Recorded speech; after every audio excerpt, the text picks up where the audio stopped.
നമ്മൾ ഡിസ്കസ് ചെയ്യാൻ പോകുന്നത് സ്ട്രാറ്റജിക് ഫിനാൻഷ്യൽ മാനേജ്മെൻറ്റ് എന്താണെന്നുള്ളതാണ്. സിമ്പിളായിട്ട് പറയുവാണെങ്കിൽ സ്ട്രാറ്റജിക് ഫിനാൻഷ്യൽ മാനേജ്മെൻറ്റ് എന്ന് പറയുമ്പം finding the ways to increase value, allocating the resources, implementing and tracking the strategies. First one, finding the ways to increase value എന്ന് പറയുമ്പോൾ identifying the strategies that can boost the overall worth of a company. അതായത് ഒരു ഓർഗനൈസേഷൻ്റെ worth എന്ന് പറയുന്നത് net present value ആണ്. Net present value increase ചെയ്യാൻ വേണ്ടിയിട്ട് ഏതൊക്കെയാണ് പോസിബിളായിട്ടുള്ള സ്ട്രാറ്റജീസ് എന്നുള്ളത് നമ്മൾ ഫസ്റ്റ്ലി ഐഡൻറ്റിഫൈ ചെയ്യുന്നത്.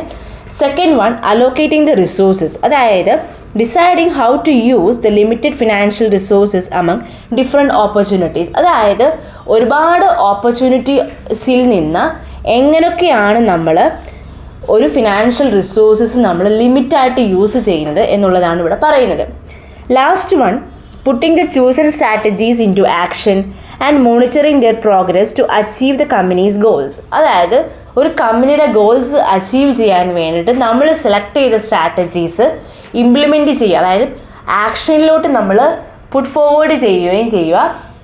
അതുമാത്രമല്ല അതിനെ നമ്മൾ മോണിറ്റർ ചെയ്യുകയും ചെയ്യുന്നതിനെയാണ് നമ്മൾ ചുരുക്കം പറഞ്ഞ സ്ട്രാറ്റജിക് ഫിനാൻഷ്യൽ മാനേജ്മെൻറ്റ് എന്താണെന്ന് പറയുന്നത്. ഇനി നമ്മൾ സ്ട്രാറ്റജിക് ഫിനാൻഷ്യൽ മാനേജ്മെൻറ്റിൻ്റെ എലമെൻറ്റ്സ് ആണ് നോക്കുന്നത്. അത് നമുക്ക് നാലായിട്ട് നമുക്ക് ക്ലാസിഫൈ ചെയ്യാൻ പറ്റും. ഒന്ന് planning, budgeting, managing and assessing the risk, last one establishing procedures. So എന്തൊക്കെയാണ് പ്ലാനിങ്ങിൽ വരുന്നത്? പ്ലാനിങ്ങിൽ വരുന്നത് ഡിഫൈനിങ് ദ ഒബ്ജക്റ്റീവ്സ് പ്രിസൈസ്ലി, അതായത് നമ്മുടെ ഒബ്ജക്റ്റീവ്സ് നമ്മൾ ക്ലിയർ ആയിട്ട് നമ്മളവിടെ മെൻഷൻ ചെയ്യണം എന്നാണ് പറയുന്നത്. Second one, identifying and quantifying the available potential resources, അതായത് പൊട്ടൻഷ്യൽ ആയിട്ടുള്ള റിസോഴ്സസ് നമ്മൾ എന്തൊക്കെയാണെന്നുള്ളത് ഐഡൻറ്റിഫൈ ചെയ്യുകയും ക്വാണ്ടിഫൈ ചെയ്യുകയും ആണ് നമ്മളിവിടെ ചെയ്യുന്നത്. ഇനി തേർഡ് പോയിന്റ് എന്ന് പറഞ്ഞാൽ preparing A specific financial plan, അതായത് നമ്മൾ ഒബ്ജക്റ്റീവ്സ് അച്ചീവ് ചെയ്യാൻ വേണ്ടിയിട്ട് നമ്മൾ സ്പെസിഫിക് ആയിട്ടുള്ള കുറച്ച് ഫിനാൻഷ്യൽ പ്ലാൻസ് ആണ് നമ്മളവിടെ ഇംപ്ലിമെൻറ്റ് ചെയ്യേണ്ടത്. Second one is budgeting. Budgeting include ചെയ്യുന്ന realistic budgeting so as to enable the company to function with the financial efficiency and reduce waste. അതായത് നമ്മൾ റിയലിസ്റ്റിക് ബഡ്ജറ്റിംഗ് എന്ന് പറയുമ്പോൾ create a budget that helps a company to use its money wisely and avoid unnecessary spending. അതായത് നമ്മൾ clear ആയിട്ടൊരു budget വേണം നമ്മൾ prepare ചെയ്യാനായിട്ട്. എന്തിനു വേണ്ടിയിട്ടാണ്? നമുക്ക് എങ്ങനെയാണ് നമ്മൾ മണി വൈസായിട്ട് യൂസ് ചെയ്യുന്നത്, ബുദ്ധിപരമായിട്ട് എങ്ങനെയാണ് നമ്മൾ നമ്മുടെ മണി, അതായത് ഏർണിങ്സ് നമ്മൾ യൂസ് ചെയ്യുകയും ചെയ്യുന്നത്, പിന്നെ നമ്മൾ അൺനെസസറി ആയിട്ടുള്ള സ്പെൻഡിങ് നമ്മൾ കുറയ്ക്കുകയും വേണം. രണ്ടാമത് പറയുന്നത് റെഡ്യൂസിങ് ദി ഓപ്പറേഷണൽ കോസ്റ്റ്. നമ്മൾ നമ്മുടെ ഒരു കമ്പനിയിൽ നമ്മൾ എവിടൊക്കെയാണ് നമ്മൾ സ്പെൻഡ് ചെയ്യുന്നത് എന്ന് നമ്മൾ മനസ്സിലാക്കിയിട്ട് നമ്മൾ അതിനെ കുറയ്ക്കണം എന്നാണ്, അതായത് റെഡ്യൂസ് ചെയ്യണം എന്നാണ് പറയുന്നത്. മെയിൻറ്റെയിനിങ് ലിക്വിഡിറ്റി എന്ന് പറയുമ്പോൾ കുറച്ച് നമ്മുടെ കയ്യിൽ ക്യാഷ് ഇൻ ഹാൻഡ് ഉണ്ടായിരിക്കണം, അതായത് റെഡി ക്യാഷ് നമ്മുടെ കയ്യിൽ ഉണ്ടായിരിക്കണം. എന്തിനു വേണ്ടിയിട്ടാണ്? അത് ഓപ്പറേഷണൽ കോസ്റ്റ് നമ്മൾ കവർ ചെയ്യാൻ വേണ്ടിയിട്ടാണ്. ഔട്ട്സൈഡേഴ്സിൻ്റെ ഹെൽപ്പൊന്നും ഇല്ലാതെ നമുക്ക് കവർ ചെയ്യാൻ സാധിക്കണം. ഇനി നമ്മൾ last one, investing the surplus earning, അതായത് ഒരുപാട് ഓപ്പർച്യൂണിറ്റീസ് ഉണ്ട് നമുക്ക് ഇൻവെസ്റ്റ്മെൻറ്റ് നടത്താനായിട്ട്. സോ നമ്മളത് ഐഡൻറ്റിഫൈ ചെയ്യുക, നമ്മൾ ലുക്ക് ഫോർവേഡ് ചെയ്യുക, ഏതൊക്കെയാണ് ന്യൂ ഓപ്പർച്യൂണിറ്റീസ് ഉള്ളത് നമ്മൾ ഐഡൻറ്റിഫൈ ചെയ്യുന്നത്. ഇനി നമ്മൾ മൂന്നാമത്തെ പോയിന്റിൽ വരുമ്പോൾ മാനേജിങ് ആൻഡ് അസസിങ് ദ റിസ്കിനകത്ത് identify, analyse and mitigate uncertainty in investment decision.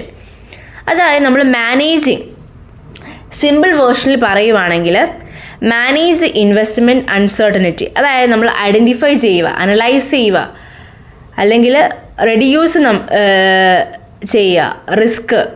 എന്തിനു വേണ്ടിയിട്ടാണ്? ഇൻവെസ്റ്റ്മെൻറ്റ് ഡിസിഷൻസ് എടുക്കാൻ വേണ്ടിയിട്ട് നമ്മൾ ഐഡൻറ്റിഫൈ ചെയ്യുക, എവിടെയൊക്കെയാണ് നമുക്ക് ഈ ഡിസിഷൻ എടുക്കാൻ പറ്റുന്നത് നമ്മൾ ഐഡൻറ്റിഫൈ ചെയ്യുക, അനലൈസ് ചെയ്യുക, അതിനെക്കുറിച്ച് കുറച്ചും കൂടി നമ്മൾ ഡീറ്റെയിൽ ആയിട്ട് പഠിക്കുക, പിന്നെ അത് റെഡ്യൂസ് ചെയ്യുക. പിന്നെ evaluating the fund Risal potential, അതായത് എങ്ങനെയാണ് നമുക്ക് ഒരു കമ്പനിയിൽ എങ്ങനെയാണ് നമ്മൾ ഇഫക്റ്റീവ്ലി നമുക്ക് ഫണ്ട്സ് റേസ് ചെയ്യാൻ പറ്റുന്നത് എന്ന് നമ്മൾ അസസ് ചെയ്യുക. Third point, review capital and resource use, അതായത് നമ്മൾ എങ്ങനെയാണ് നമ്മൾ മണി സ്പെൻഡ് ചെയ്യണം ലാർജ് ഇൻവെസ്റ്റ്മെൻറ്റിലൂടെയും എങ്ങനെയാണ് നമുക്ക് പ്രോപ്പറായിട്ട് മണി സ്പെൻഡ് ചെയ്യേണ്ടതെന്ന് നമ്മൾ എക്സാമിൻ ചെയ്യുക. Last one, use tools to reduce cost. അതായത് there are various methods that can be used for lowering your expenses and to improve your efficiency. So we have to apply it. അത് നമ്മൾ apply ചെയ്യാണ് ചെയ്യേണ്ടത്. And the final point is establishing the procedures. So establishing the procedures, it includes collection and analysis of data and making a constant financial decision.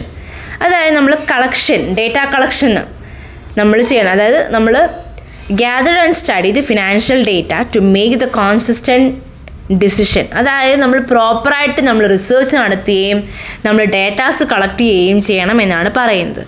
Track the variance, compare the budgeted figures to actual result and analyze the difference. അതായത് നമ്മൾ budgeted ഫിഗറും നമ്മുടെ actual ഫിഗറും തമ്മിലുള്ള difference കണ്ടുപിടിച്ചിട്ട് നമ്മൾ analyse ചെയ്യുകയാണ് ചെയ്യുന്നത്. And the last point is identify the problems and decide. അതായത് spot the issues and make decisions to address them effectively. എവിടൊക്കെയാണ് നമുക്ക് പാളിച്ചകൾ വന്നതെന്നും അതനുസരിച്ച് നമ്മൾ ഡിസിഷൻസ് എടുക്കുകയും ചെയ്യണം. ഇഫക്റ്റീവായിട്ട് നമ്മൾ അതനുസരിച്ച് ഡിസിഷൻസ് എടുക്കുകയും ചെയ്യണം എന്നാണ് പറയുന്നത്. So that's all for the topic. Thank you all.